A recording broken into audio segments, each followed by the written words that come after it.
All right, everybody, let's welcome the team presenting and teammates. So go ahead and introduce yourselves and then start telling us about your project. I'm Todd Quist. I'm Nick Tehero. I'm Erickson. And this is Raise the Drawbridge. Mm-hmm.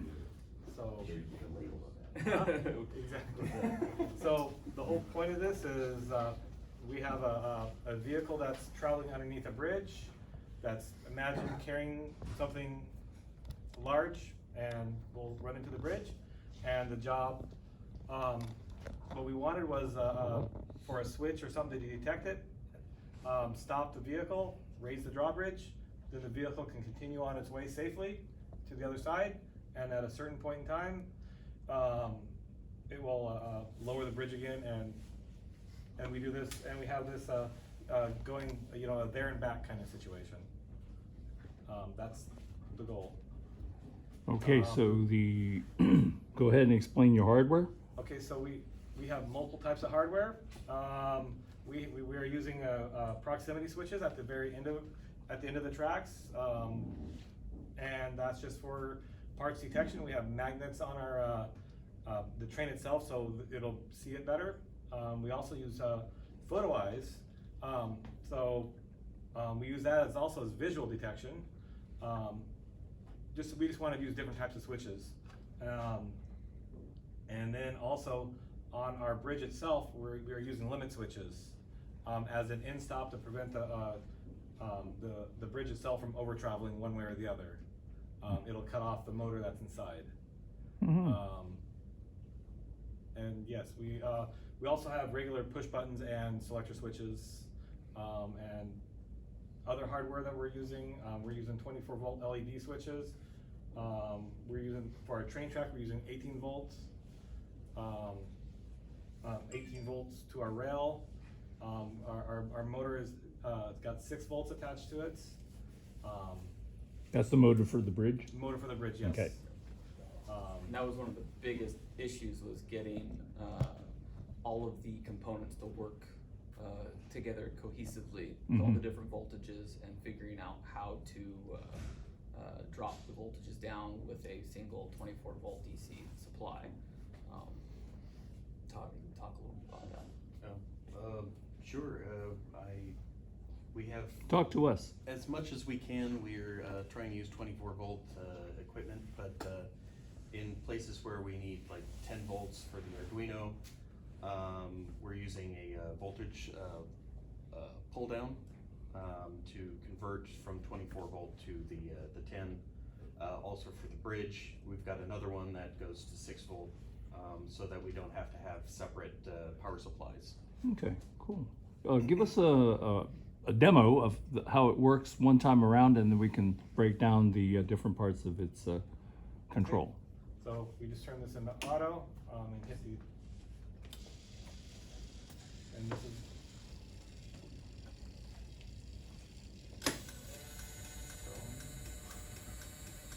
that was the cross match.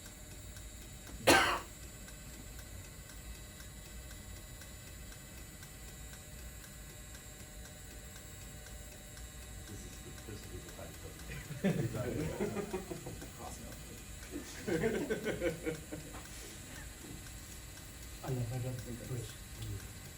You sure it's going high enough? Well, very Yeah. tall objects. Oh, yes, yes. Nice.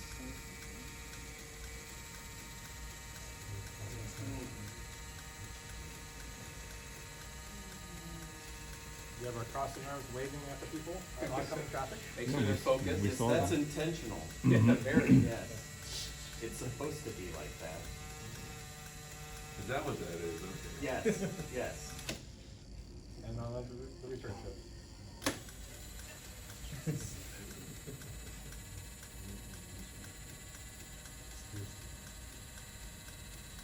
I guess we could have made it a little bit of a shorter track.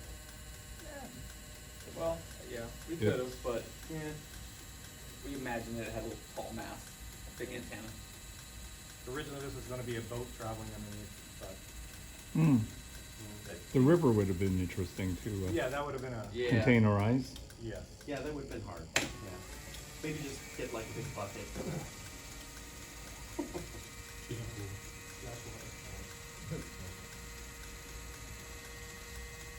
So nice, one button does everything. One button initiated the train to start moving. Go ahead and explain the rest. As the different steps happen. Oh, so pretty much, we have a starting requirement, of the train. It has to be in location, and the bridge has to be down. We've gotta be in automatic, and then we have we had to program a toggle switch. This is just a normally momentary, start push button. So we had to do a toggle switch in the program itself. Then the rail gets energized to a forward command. It goes all the way up until it hits this first proc switch, where it's then, the program tells it to stop. And that's a proximity switch? No, this is a photo eye right here. Photo eye, there, This is okay. a photo eye, yes. We had to do something special for that, but it sees the photo eye, stops the track, it energizes our railroad crossing lights. Yes. It also energizes, the little, ice cube relay, control relay, just for that little sound like you hear at the, So, click tick-tock button, noise, yes. yeah. Very nice. And then we have a contactor, to raise the, to give power to the, motor. And we decided to use contactors instead of just simple control relays because although we could have used regular control relays, the contactors are what are used in industry to control larger voltages and currents. Nice. So we threw that in there to simulate it and to get the ka-chunk of the Mhm. contactor. Yes. Make it- A little more for effect. The theater. Yeah. Mhm. So that's why you see those two large contact relays over there. Contactors. And then once the drawbridge is raised, it hits the upper limit switches, then it'll remain raised until the train travels to the second set of photo eyes. Then we have it on a timer circuit to then to lower it back down. Then it goes to its final destination, stops here, waits for the bridge to get back into the resting position, and then goes in reverse, does the same thing. Lot of conditionals. Yes. Lot of conditionals, good. Yeah, that's for sure. If not we this, bit then off a something. little, at the beginning, it seemed a little simple, wasn't gonna be that complex, and as we got into it, things became more and more complex. And, Mhm. like you said, a lot of conditionals that needed to be put in place. Not to mention that Todd spent a lot of time building that bridge from scratch. I mean, this was all flat pieces of plastic that he cut out and then glued together. Wow. I mean, it took like over 24 hours to Total actually- build time, to right? total Yeah, build this is time. 24. So it wasn't something that you buy off of Amazon? No, this was something you had to Well, cut yes out. and no, you buy it, but then. It's a lot of work. Build Not to do. pre-built. Yeah, not Yes, pre-built. not pre-built. It's all flat, and as you can tell, there's a little bit of dimension to it now. Yes. It's Very like every good. piece. Oh, and the instructions are total garbage. They're like the main trestle portion. For Mm. the main triangle that supports all of the This part. counterweights and everything. This part. This Yeah. portion right here. The instructions were completely off. They suggested that there was going to be like pins that were available, and they all ended up matching in completely the opposite way. Hmm. There are 4 pieces to it, and it's supposed to be 2 pieces each, and they're all reversed in order to make it work. So I ended up having to do a lot of alteration to just that piece. It was like 4 hours just to get that thing right. So there was a lot of carving and Hmm. gluing and fixing and all sorts of stuff, and the instructions are very unhelpful. How many What's people supposed worked to on the happen. ladder? The How many ladder. people worked on the ladder? Logic? The ladder logic? We all kind of did a little bit in the beginning, but Tim took point on that. That's Mm. we all, that's one of the things we found with having a team building this together was finding the strong suits Mhm. between the 3 of us and letting that person, run with that. Yes. And Tim's happened to be the programming side, and so he did a pretty fantastic job. Okay. And the, all the wiring that's so neatly managed, it's not a rat's nest, it's, it really is beautifully Yeah, managed, it's- you know? So I did a lot of well, Todd and Tim did a lot of the hard wiring from component to component. And then after their hard work, I went and undid it and made it look pretty, but come to find out, as with, so wires we had got different crossed and put into opposite places, so that's, troubleshooting and problem solving comes into play there, so we had to then go back. We had a fully functional train, and then we did not after I made it look pretty. So it looked pretty, but didn't work. Now it looks pretty and it does work. And it does work, yeah. All right, all right. So what was the best learning point from this entire exercise? Organization. Planning, organization, time management. Time management, organization, planning. We found alternative ways to solve some of our problems. I myself had ordered the wrong type of, or wrong style of photo eyes for this type of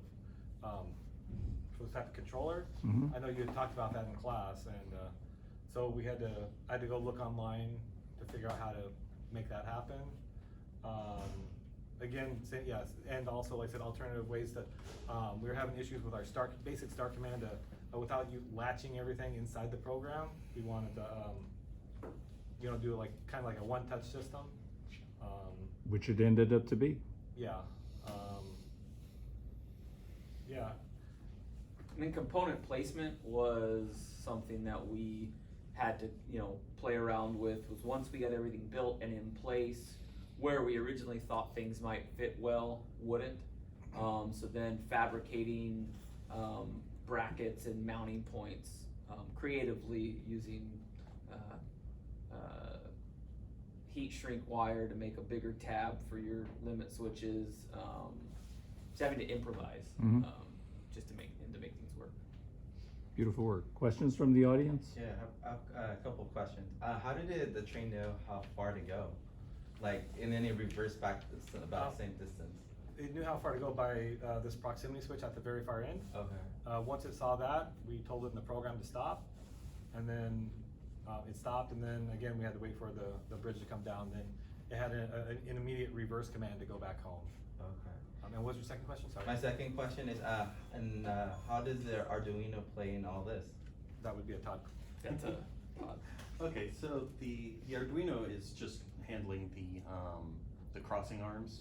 It was a want to have rather than a need to have, so I banged that out in about 4 hours, building all the hardware to plug out all the couple of servos in and get the Arduino mounted and the power supply and all that stuff in this little box right over here. In retrospect, I probably should have put more signal buffer on it. That's why the arms wave a little bit. It's running off of one of the contactor points, so it should just come down when the contactor's closed, but it loses some of that signal sometimes, and it kind of waves back and forth.